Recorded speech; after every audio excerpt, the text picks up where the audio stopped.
Hi, Homeworthy. My name is Ambrice. Welcome to our home in the English countryside. Can't wait to show you around. Come on in.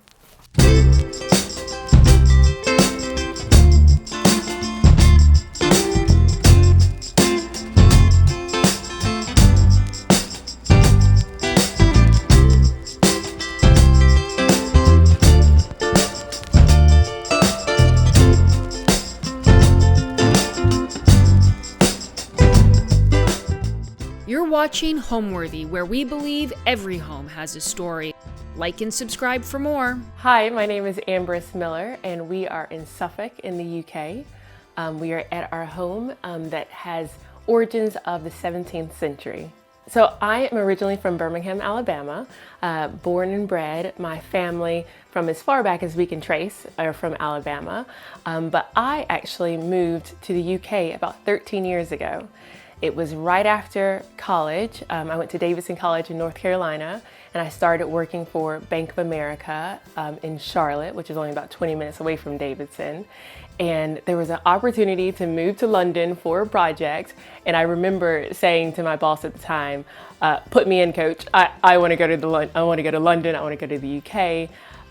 It was really because I had traveled abroad when I was at Davidson, and we had about 2 weeks in London and fell in love with the art, history, culture, and I was dying to get back. So the first opportunity that presented itself with the bank at the time, I jumped at it, and 13 years later, here we are. So we are in Suffolk in the UK, so we're in England. It's what in the region called East Anglia, and it's a wonderful part of the countryside. So we are about an hour and a half by train into London, or from London. I drive or take the train into London probably about 2 or 3 times a week, so it's pretty accessible from that perspective. But we're in a beautiful little village just outside of Bury St. Edmunds, and I absolutely adore it. It's funny because whenever my friends from back home in Alabama come to visit, or friends or family, they say, you moved 3,000 miles away just to move back home. And that's really because the village definitely has a kind of an Alabama feel to it, kind of a small town, slower pace, especially outside of London. And it also means that you are able to get a bit more for your money than if you were to live in London. Our home has origins from the 17th century. It starts from the back, so about 1650 is when the original foundations were laid. Foundations, it's kind of built on earth because there weren't such thing as foundations back then. And it's kind of a bit higgledy-piggledy towards the back of the house. And as you move forward to the front of the house, that's when you see slightly larger proportion rooms, slightly higher ceilings. And again, that's just because as the families, as generations continued on that lived here, had more and more money, they would upgrade or effectively add on an extension towards the front. And so the most modern part of the home is the front, which is a bit of a Georgian exterior.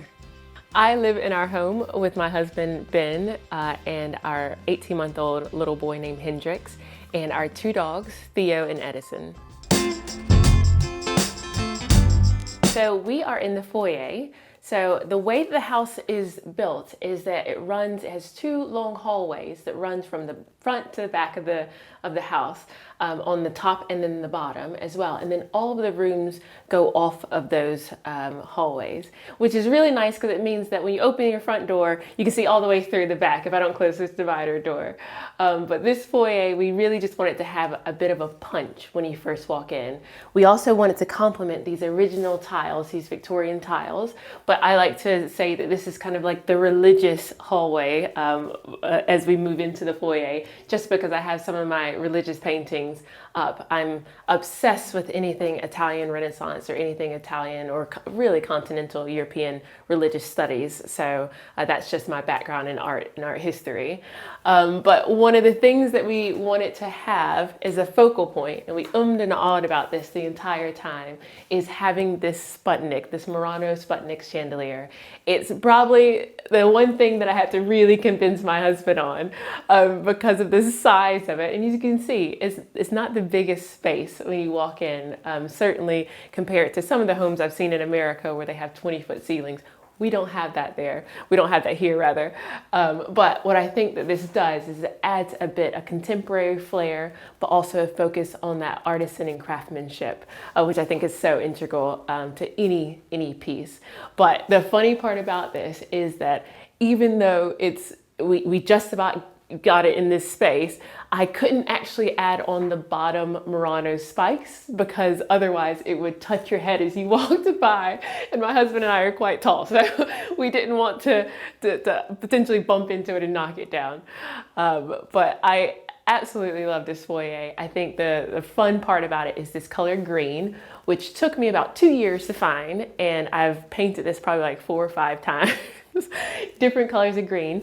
This is actually called a night vision green, and I think it's perfect. I think it has a very classic feel, but again, a punch and a pop of color, which I think is always really nice when you first walk into a home.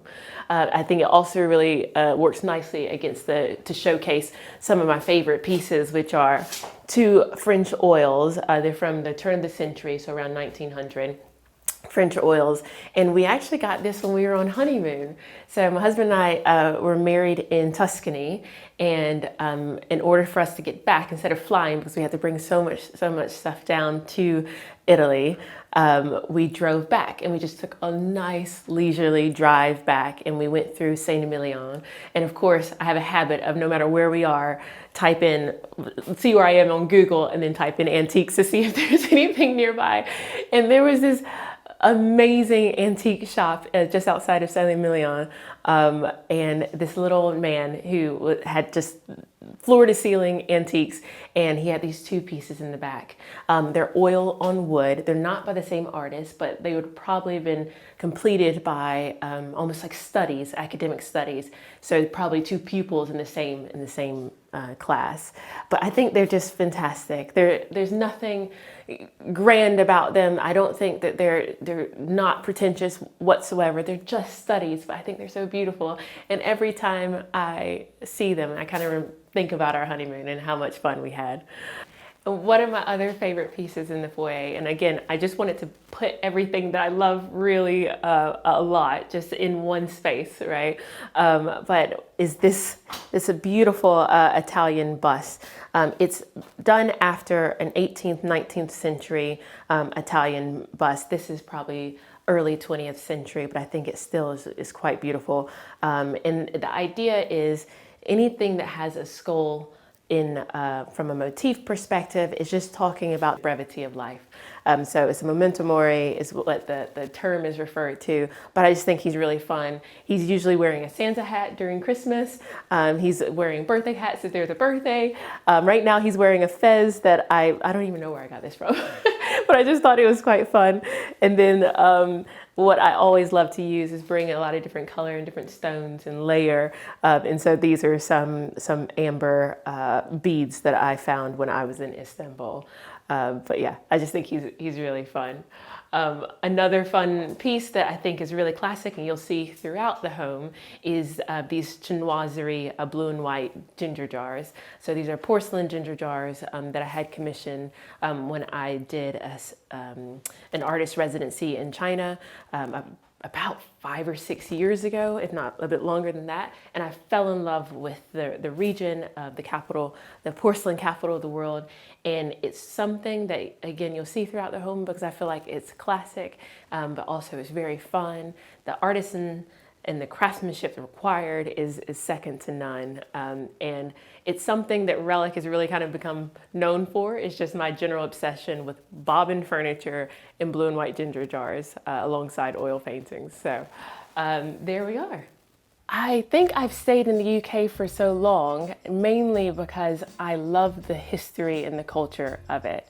So when I was at college, so when I was at Davidson College, I studied art and art history. And before that, when I was in Birmingham, I went to the Alabama School of Fine Arts, majoring in art. So to be able to live in a place that had so much rich culture and just had also so many different cultures culminating in London, especially as a hub, really made it hard for me to leave. So I work in finance, but I also founded a business called Relic Interiors that's an art and antique stealing business about 3 years ago officially, though I've been collecting for many years before that. The ethos for Relic Interiors is really to make art and antiques transparent and accessible, because I really don't think that you should be limited by your budget to live with beautiful things. So what's really fantastic about having your own art and antiques business is it means that you can decorate your house and it's constantly changing. And that's really where our home comes into its own, because we're able to use the various rooms, the different settings, to really kind of showcase the various pieces that I offer on Relic. It's all on Instagram, and we have a website, but it's really fun to kind of play around with the decor of the home when I get new pieces in. So now we're in the snug. The snug is a bit of a different concept versus the UK versus America. I would say it's most akin to like a den, but the idea that it's snug, it's snuggly, literally snug as a bug in a rug, that type of mentality. And because of that is, I guess, the informal sitting room. And because of that, we really wanted to kind of lean into it being a bit darker, a bit moodier. This is the perfect winter room, because when it's dark and cold outside, we have the beautiful Nook fireplace there. My husband loves doing a big fire, a roaring fire, and it's really nice just to have sat here, cozied up, reading a book or watching our favorite program. But yeah, it's probably one of my favorite rooms in the house. Again, I was in charge of all of the art, which was really nice.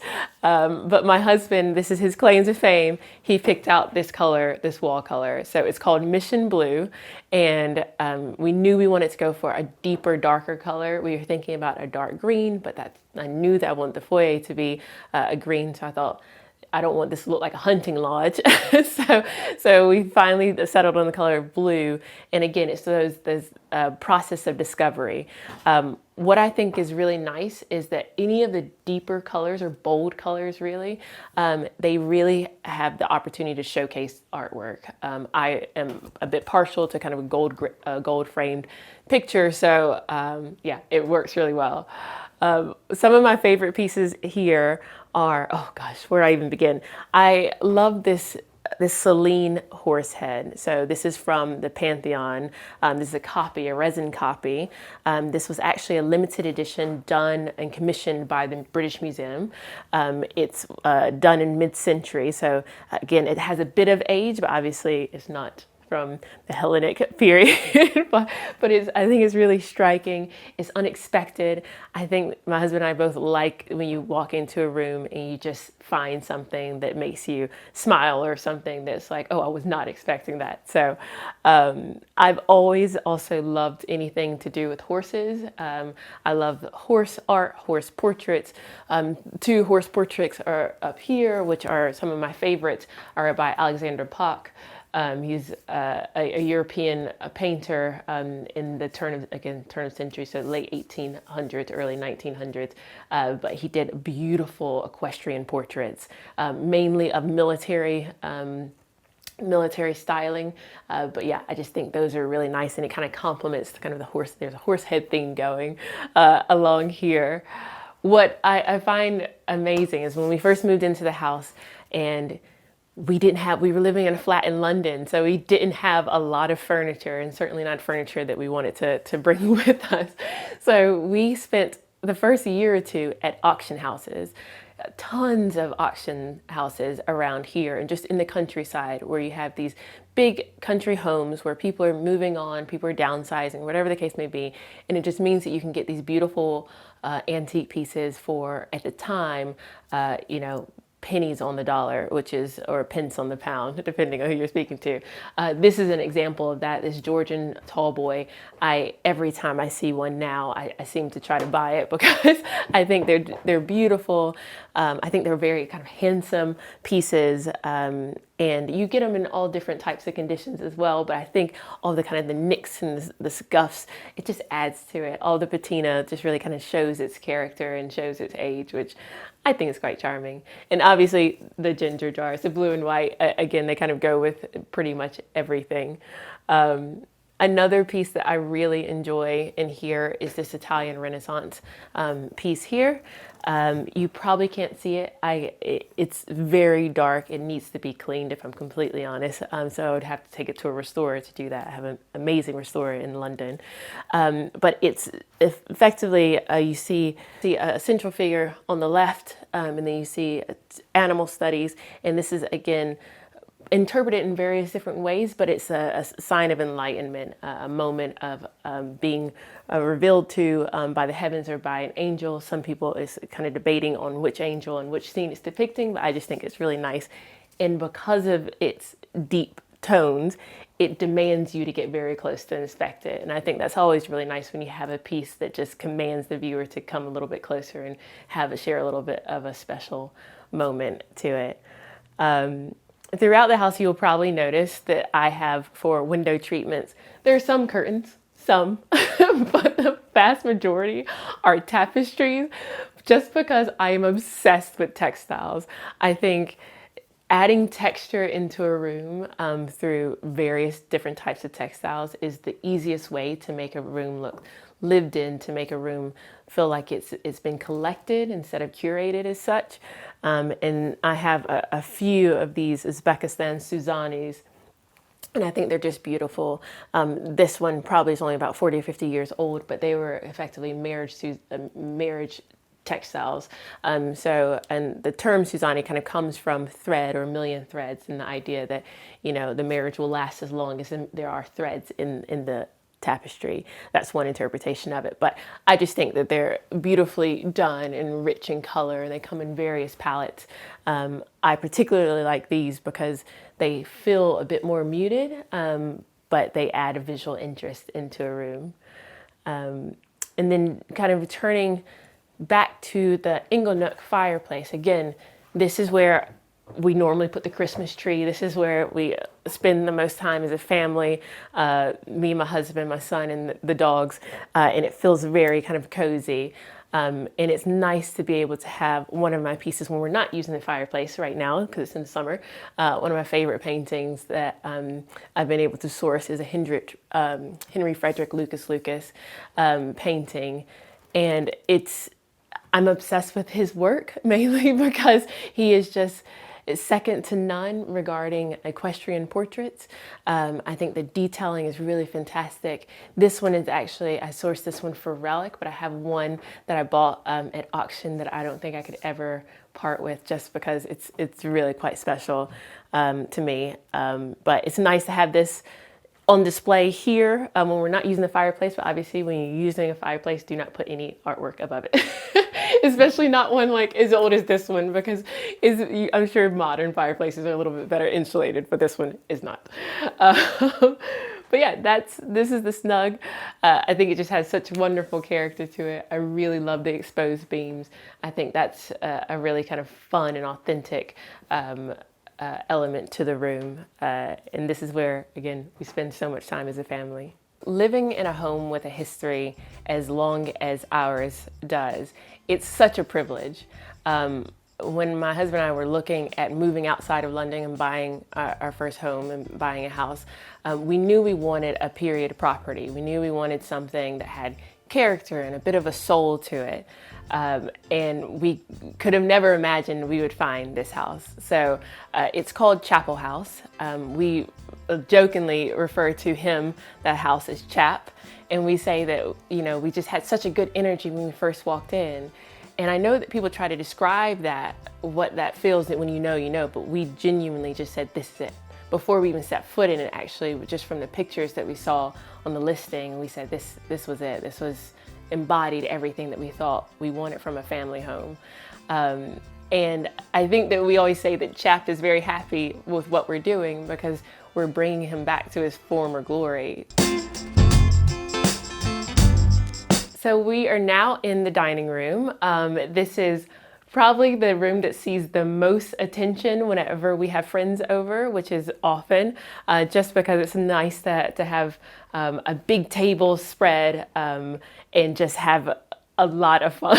If I'm completely honest, when we first moved out here, it took us about 5 or 6 years to renovate the house slowly. But every year we've had a nice Thanksgiving where about 20 of our friends, 18 to 20 of our friends come up and they stay in all of the rooms, sleeping on floors, on sofas, whatever the case. No one's precious here. And we extend this table. My husband actually made this table. And so it can fit about 20 or 22. There's usually someone kind of sitting in the hallway because it goes so long. But it's such good fun. But I absolutely love this room. And I can't remember who said this, but the saying was, you know, make sure that your dining room is really kind of leaves a statement, it leaves an impression on someone, because you're not in there for very long. And if that's so true, you'll probably spend, you know, several hours cooking and then have a meal and it lasts an hour, hour and a half or so. So make sure that it is memorable. And so that's the reason why I've included some of my absolute favorite things. I keep saying that, and I think everything in this house is my favorite thing. But one being this French crystal chandelier of a ship. I have been pining for one of these for years.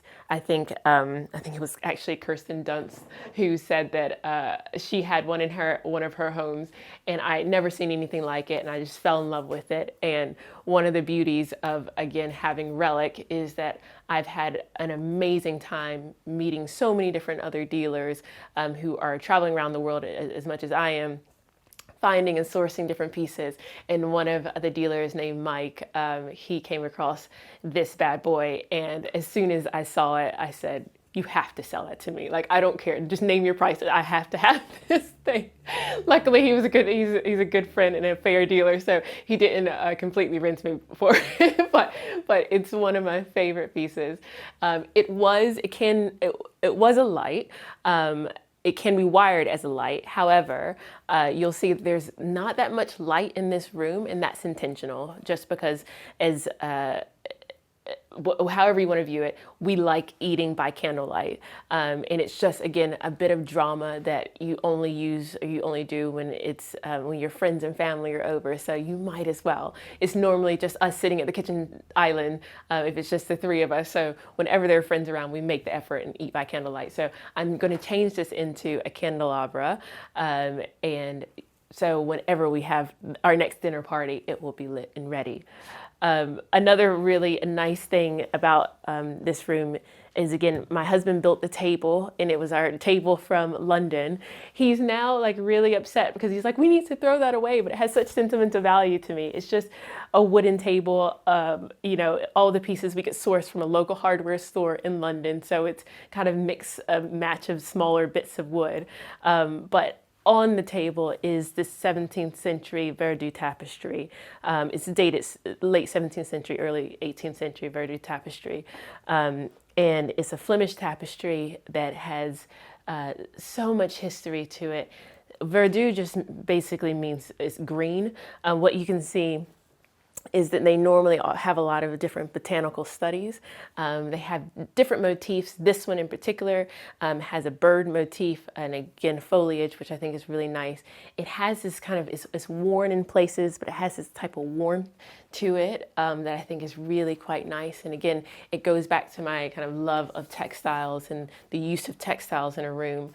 We don't eat on this, I promise. So I don't want to have, other art dealers and antique dealers really upset because I'm eating on the tapestry. We don't.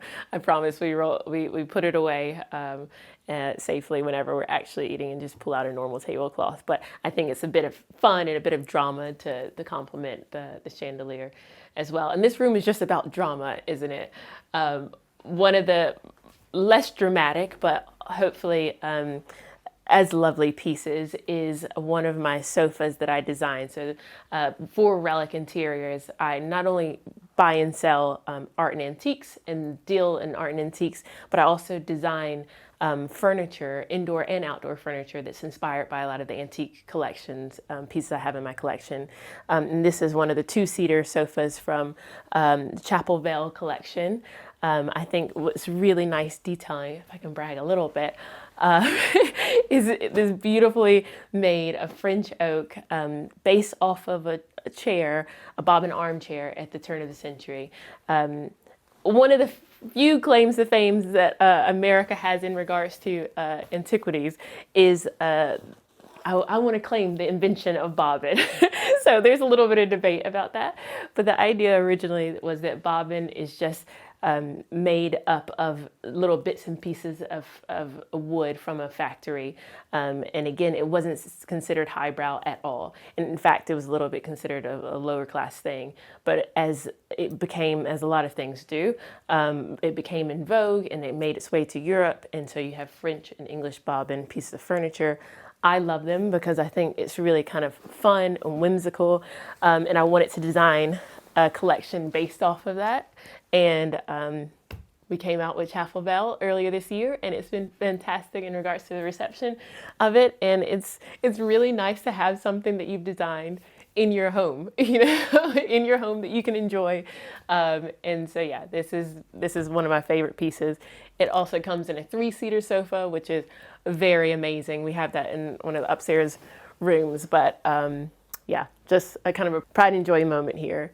Okay, so to continue on with the drama of the dining room, another piece that I really enjoy being in here are 2 white peacocks. Now these are actually stage design sets, or part of a stage design, and they're done by the artists who worked at the Old Victoria, or the Old Vic theater for the best part of about 40 or 50 years. They're all hand painted, hand done, and I think, again, they're just so fun and a bit different. It's just a bit odd, like a lot of the things in this room, but I think that it's really quite nice. They're subtle in their palette, but they're quite striking as objects. And I love the kind of the whimsicalness of this juxtaposed the hyper-realist drawings by one of my absolute favorite contemporary artists. His name is Ramadan Hamis. He is from Tanzania. I originally saw this portrait when my husband and I were at a friend's wedding in South Africa, in Cape Town. And it was one of those moments where I saw it from across the room and I just beelined straight to it. And I just thought, that has to be a photograph, but I know it's a drawing. And again, sure enough, it's these hyper-realist drawings, and this is actually a self-portrait. And since Ramadan has become a really dear friend of ours, you'll see a few of his works throughout the house. Really, it's important to me to have the Black image throughout our home. I collect a lot of different pieces of art, and I'm always drawn to figurative pieces. So it's really nice to have the Black image juxtaposed to some of the continental European antique paintings that I have. I think it's a really kind of a nice and fun play on design. So I am obsessed with having a really nice tablescape. And so wherever I go, I'm constantly collecting different plates and bits of china, just because I think it's really fun to have something interesting when you're at a dinner party. Some of my favorites are, this is based off of a Spanish labrillo, but it's a contemporary piece. So labrillos are these big, beautiful salt glazed bowls and plates that have this kind of traditional blue and green design, which I think are really fun. That combined with something really fun and contemporary like this Emma Bridgewater piece of ceramic. And again, it's just, I think they're really nice and fun and colorful. And then this one is probably one of my favorites as well. It's a Turkish design, hand painted in Turkey. I think I smuggled this in my carry-on when I was coming back. But yeah.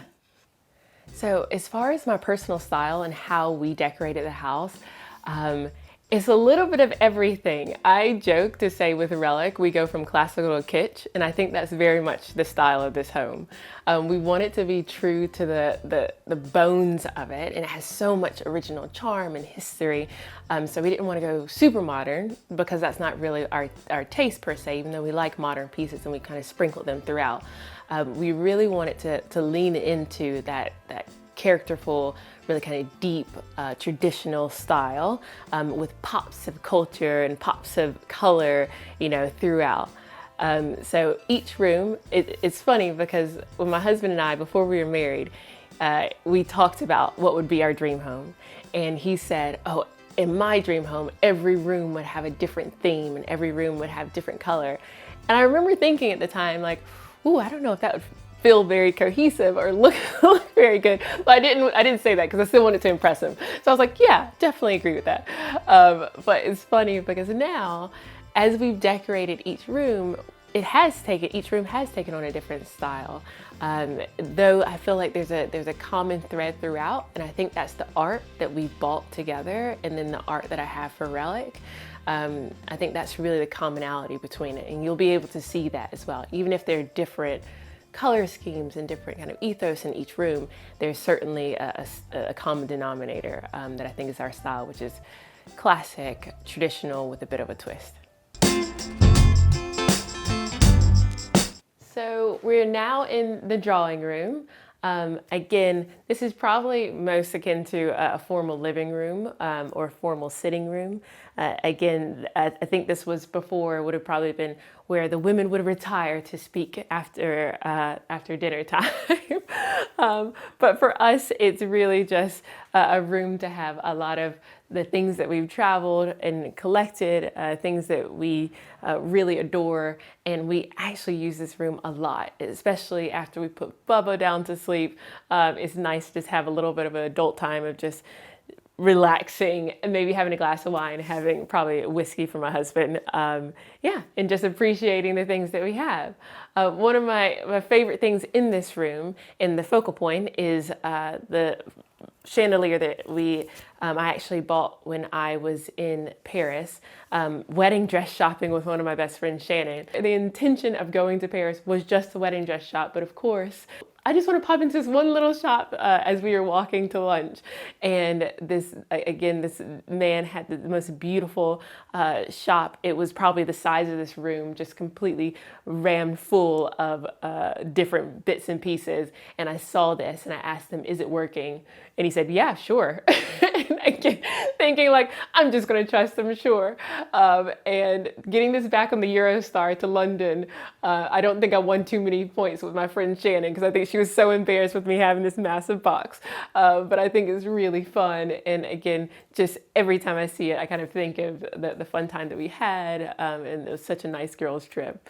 Another thing that I love just about living in a period property and having such an amazing home to decorate is it has all these beautiful features that we had nothing to do with. We just moved in. But you get to decorate around them. In this room, it's really this marble fireplace. You could probably have this room completely empty and just have this fireplace and you'd be sorted. It's from a design perspective. But of course, the magpie and hoarder that I am, I wanted to cover it with all different bits and pieces. But I just think that it has such a nice it adds such a nice focal point to a room. It is a working fireplace as well. And it's one we don't actually use that often because when we want a fire, we go through to the snug with the bigger fireplace. But I just think that the detailing is beautiful, and it's one of those things that really makes me feel privileged to live in a house with this history. And certainly this would have been the reception room for the malt master whenever he had guests around. This would have been the room they probably spent the most time in as he was trying to impress them. This is a brass dog. That's what they refer to as Hollywood Regency. So this would have been made in the 40s or 50s. It's amazing. For a long time, I had it on the coffee table because why not? You just want to be unapologetically yourself. And I think all rooms should have a little bit of humor. And I think he's really fun. When I brought him in though, because I found him in London, from someone who was selling them. He had in his family for about 40, 50 years. It was his father's at the time. And he said, we need to make space, so we don't need a massive dog in our house. And so when I took him out of the boot of the car, my dogs start barking because I guess they obviously realize it's a dog type figure. But I think he's so fun, whimsical. It's one of those fun pieces on Relic that I use quite a lot in the still lifes that I put together because I think it's, again, unexpected and very, a bit gaudy, but a fantastic way. Right? Something that's maybe slightly more muted, but again, a bit more sculptural is what they refer to as a Benin bronze. So this is probably hidden behind the door here. It's very heavy, so I'm going to try to not break everything as I'm pulling him out. This is, I often, if I ever come across them, acquire them. This is a bin in bronze. It would have been a replica, probably mid-century replica of a 19th century original from the Kingdom of Benin, which is now parts of Nigeria, effectively. And it's illegal to have the original one. So I want to reiterate that it's a replica, a mid-century replica. But I think they're so fantastic. You might have seen one in the dining room when we were in there. I always have them because I think that they're nice sculptural pieces and they're quite tactile, that it makes you want to pick them up. And I think next to, say, a classical plaster bust, that either color and texture and material juxtaposition really looks really nice in a room. And again, it's all about visual interest, but it's also about living with things that you love. So, and I love them, so he's here to stay. And one of the things I mentioned before is the piece of Hendrik Frederick Lucas that I probably would never part with. And I caveat this to say, virtually everything in our house is for sale. I joke when I say that, but I'm also kind of serious because we use our home as a way to showcase the various pieces. But there are a few things that my husband and I will never part with, and this is one of them. It's just a fantastic equestrian portrait by one of my favorite artists. Again, to be able to capture a horse in its likeness, or anything in its likeness, this kind of hyper-realism, I really have an appreciation for. You probably saw that with the Ramadan Hamas hyper-realistic portraits, but I think it's really quite an elegant piece. It's very small. The detail is next to none, and it requires you to really kind of go as close as you possibly can just to see it. It's titled Mermaid, and I got this at auction probably about 4 or 5 years ago. And it's one of my favorite pieces. I move it around the house sometimes just so I can always make sure that I see it. And we're spending a lot of time here in the drawing room the past few months, so I moved it into here. But it's been in our bedroom, it's been in the landing, it's been in the kitchen. You know, it's one of my favorite pieces, and it's definitely here to stay.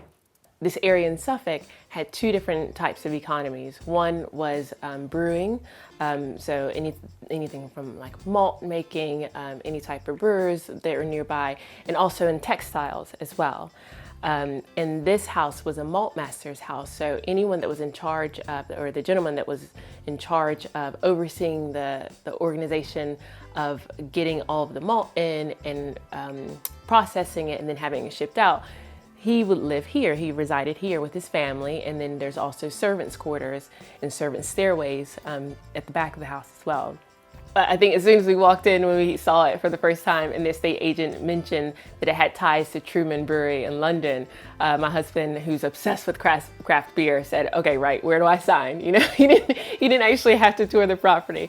He loved that history in itself. And I'm very cognizant of even when I'm dealing in antiques, that I am simply a custodian. You know, a lot of the pieces I have in my home have been here long before me, and they will be here long after me. And I just feel like I just have this privilege right now in this moment to enjoy it.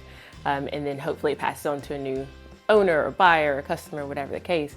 And that's really the way I feel with CHAP, is that we are simply the custodians, and we want to do it the best service that we possibly could, and add a little bit to that history. But you know, it's been around for 350 years. I'm sure it'll be around for 350 more. So we're now making our way to the kitchen. I think everyone says this, that the kitchen is the heart of the home, and it definitely rings true in this household as well.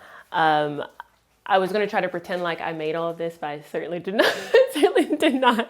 But we do love to have carbs on the ready whenever you're a little bit peckish.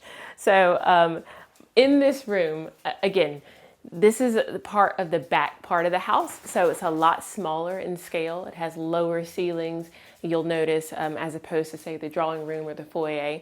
And it's not a big space at all, but it certainly fits the purpose that we have it. We often have the majority of our meals here sat around, and even if it's just with either our parents or our friends that come around, we always just loved having a big spread on the kitchen island, which is actually something I'm very proud of because we made this from an old carpenter's bench. So you might be able to see the old vise, and it came from the workshop of a carpenter.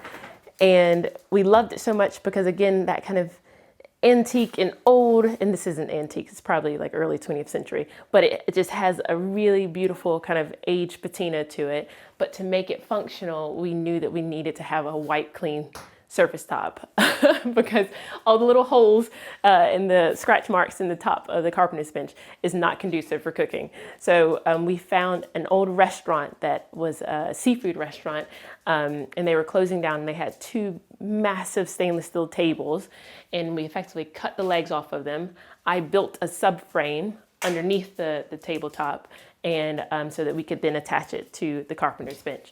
But whenever I want to make it look fancy, I put on a nice tablecloth and then just set out a spread.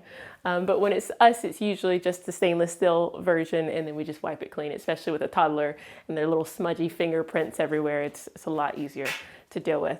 On the table, we have a selection of pastries and homemade bread. I will say that my friend Liz joked that every time I talked about moving out of London into the countryside, I said, "Oh, I can finally have enough space to make my own bread. I can make my own bread." So we have homemade bread here, though I didn't make this bread, but I can make similar types of bread. And then we just have some pastries, which my husband loves. He works from home, so he loves it whenever I set it up like a patisserie or something. But yeah, it's really fun. And again, this is a very kind of cottagey kitchen. We spend a lot of time in here. You see the dogs are in here constantly. We cook. My husband does the majority of the cooking.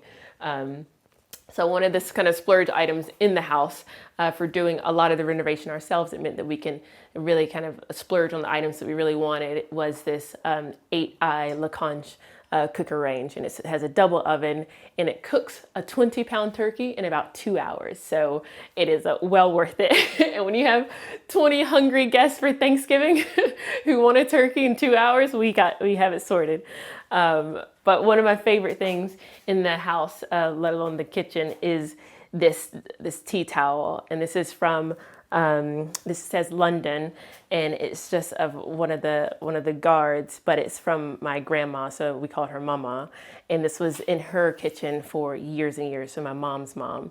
And it's so funny that it's almost like she knew that one day I would move here, or one day one of us would move here. But it's just really nice to have around, and as a reminder of my roots in Alabama and of my mama, because she was a formidable woman, and hopefully I can be half as amazing as she was. So, but yeah, we love to have some of our just incredible things here. But it's so practical. Like even this tablecloth, this is amazing. We got this in Rhodes, in Greece, but it looks super delicate. But you can throw it in the washer machine and air dry it. You know, it's one of those things that we live in a house that is lived in. You know, it might look curated now. It does not normally look like this. We have I love, again, my American roots, having these like American quilts, these antique quilts. And what these are normally is kind of nicely draped now, but what this normally does is just cover this up, because we have the dogs up here. You know, we have Bubba up here with his crayons and things. And, you know, we want to make our home feel warm and inviting, and I would hate to have friends come around and they feel like they couldn't relax. And that's one thing that we both love to do, is relax and have friends around. So now I wanted to show you guys our downstairs powder room. Someone once told me that it's probably the room that guests, if they're only staying a short amount of time, will leave the most impact. So you should make it something memorable rather. And so that's what we did here. And we refer to it as a little jewel box, but effectively I just wanted to make it feel like you're in a Turkish hammam. And that was kind of led by having this sink that you would normally have at a hammam, which is basically like a Turkish spa, effectively. So I was able to find a marble dealer in Turkey, and we told them what type of marble we were looking for, the dimensions, and they were able to hand carve it to the dimensions that we required, because again, this is a very small room, but we wanted to have a lot of impact. And then we found these tiles. Again, it feels quite modern in the fact that the way they're laid out, but it also feels a bit rustic in the way they're done, that every one has a different finish and a different glazing on it. And that's from Mandarin Stone. And Mandarin Stone was also able to give us that Violet Carrera marble. Whew, that's a mouthful. So it's the deep veining of the marble, which I think is really nice. And again, a shower room, when we do have 10, 12 of our friends staying over, it's nice to just have an extra shower in the house so that you don't run out of hot water too quickly. But that's it. Okay, so now we're gonna go upstairs to see some of the bedrooms and the nursery. I mentioned before that some of my favorite pieces of art really kind of include the Black image, and sometimes it's very hard to find pieces, antique paintings, oil paintings with the Black image. But this was absolutely one of my favorite paintings in the house. I think it takes pride of place. It's an 1856 copy of a piece that was done in the 1820s, I believe, called The Young Courtesan, or it's sometimes referred to as the Allegory of Infidelity. And you have the central female figure here that's looking out to the viewer as potentially her next lover, and she's surrounded by three figures that are obviously all eyes on her and giving her different treats and treasures to win her heart, but she's obviously on to the next. I just think that is really quite beautiful, the depiction of the Black figure to her on the right side of her, or on her left as she looks at it. But I just think that it's a fantastic piece. And again, it was originally painted by Alexandre Francois.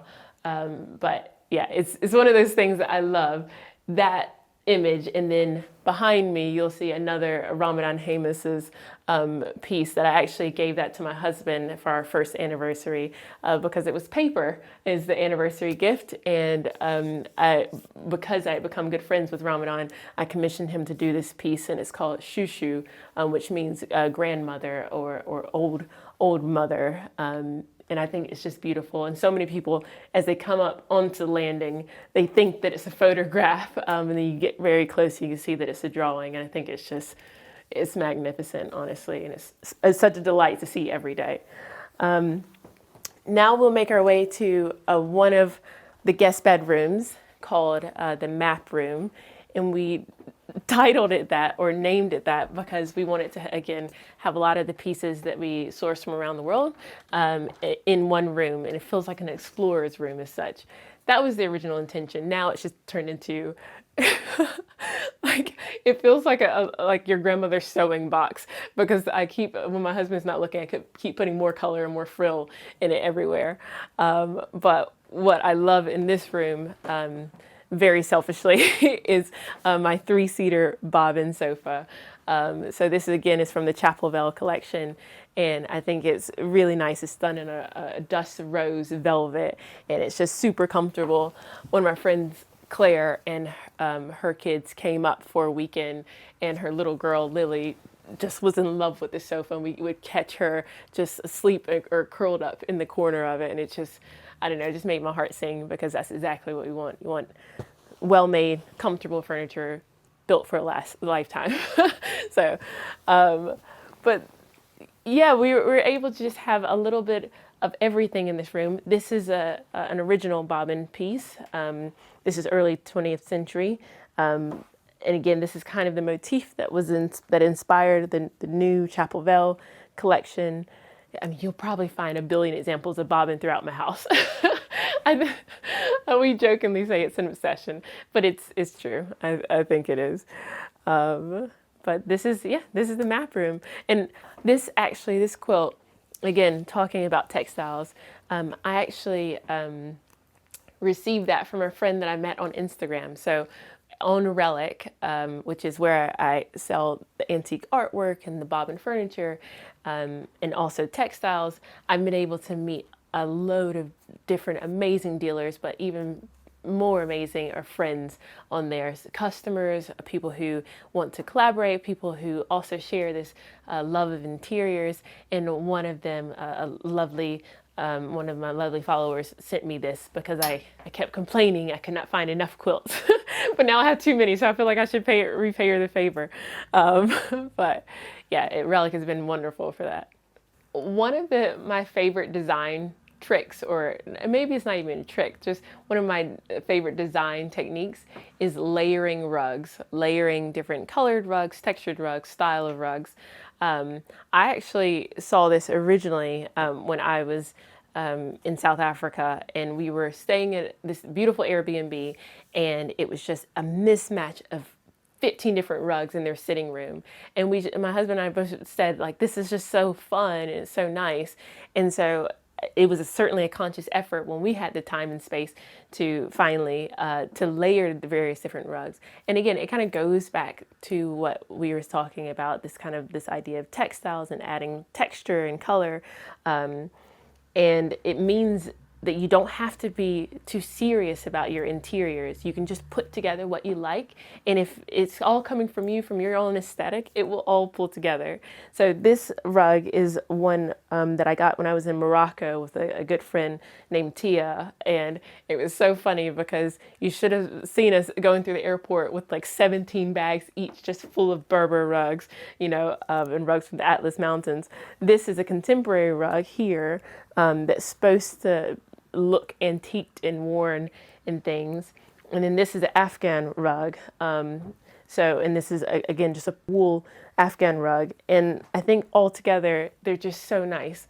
That next to the quilt, next to the Suzanne, next to the French pelmet, it's just all of it together, I think just really kind of pulls together to make a really beautiful piece. And that's what I love to offer at Relic or through Relic Interiors. And in fact, I commissioned this ikat tablecloth, this round tablecloth, to have made because I like the idea of just adding a splash of color in a guest bedroom that you can just kind of change very easily, but it's just fun, and it just kind of shows that it has a nice texture to it. But yes, I love layering. I think it's a really kind of fun and easy way to bring a new life to a room without changing your furniture or a massive financial outlay. So now we're in Hendrix's room, or the nursery. Though I say it's a nursery, we were just saying that it actually is a room that he can really grow into. The initial thought around this room is surrounded by the color of the wall. It's called a pate color, but I really wanted this kind of terracotta color to be the base, the foundation of the room, namely because I really wanted to use this color somewhere in the house. And it didn't feel too feminine, didn't feel too masculine. So it was a perfect palette to then create this room around. And the theme of it is really just started out as safari themed based off the paintings that are behind you. But what I really love in this room is the collection of antique samplers here. So what samplers used to be before there were phones and the computers and things, little girls would practice their alphabets or practice their sewing skills on what they would refer to as samplers. And these are the sewn things. So they would normally just have the ABCs or maybe a Bible verse or something of that. But what I think is really quite charming about them is that they'll have the date in which they're made, the name of the person who made it, and then the age. So this one is from 1882 at age 9, and her name was Sarah Miles. Things like that is quite sweet. And occasionally, which I think is really endearing, is that you will find a little bit of a spelling mistake, and it's because it's done by a child. But I just think that was quite nice to have Hendrix grow up around something like that. And then also he's practicing the ABCs, which is never a bad thing. My obsession with bobbin continues with the crib, but I think the kind of most exciting thing about this room, and really the thing that spurred the design of it, was this collection of 19th century paintings of safari animals. So I have an amazing dealer, his name is Richard, who deals in all types of art, and he's absolutely fantastic. He's the loveliest person in the world, and he was able to find these from a private estate. And when I saw them, I fell in love with them. And he said, I don't want to split them up. I don't want to sell them individually. I want to sell them as a set. And when I saw them, this is years before I had Bubba, I just thought, oh my gosh, those would look perfect in a nursery. But I don't want to jinx it, so I bought them with the intention of selling them on, but secretly hoping, I think I put them in a price point that it was too high that anyone would actually buy them, so they wouldn't actually sell. So, and as soon as we found out that we were expecting Bubba, I immediately took them off from sale and knew that they were going to have the pride of place in his room. So it's funny because I'm sure we could simply Google what this animal is, but my husband and I just like to pretend, like make up different names for it, and Hendrix is starting to make up different names for it as well. But yeah, I just think this is such a nice room. We wanted to have a big couch because if you've been there with newborn days, you know you won't be getting a lot of sleep, and so we've spent many a nights sleeping here while he's trying to get some rest. But this is probably my favorite room because it's the room that my little boy went from a little baby to this rambunctious, willful toddler. So yeah, it really holds a special place in my heart. Home to me means a place where you can genuinely be your authentic self. I don't care how cliche that sounds, but I often speak to people, and when we talk about decor or styling or what to do with their interiors, and they say, oh, I've seen this trend, I really like that. I see that trend, I really like that. And that's fantastic, but surely you want your home to be a place that really kind of embodies everything that you believe in, everything that you love and cherish. You know, you shouldn't follow some hashtag or some trend because it seems popular right now. We always say we have the absolute luxury of being able to travel around the world, visiting family and friends and seeing new places and doing new things. But we always say as soon as we come home, there's just kind of this warmth that we really just can't wait to get back to. And I think that if you can create that, you know, I think you really kind of won the lottery. Thanks for watching. For more Homeworthy content, be sure to like and subscribe.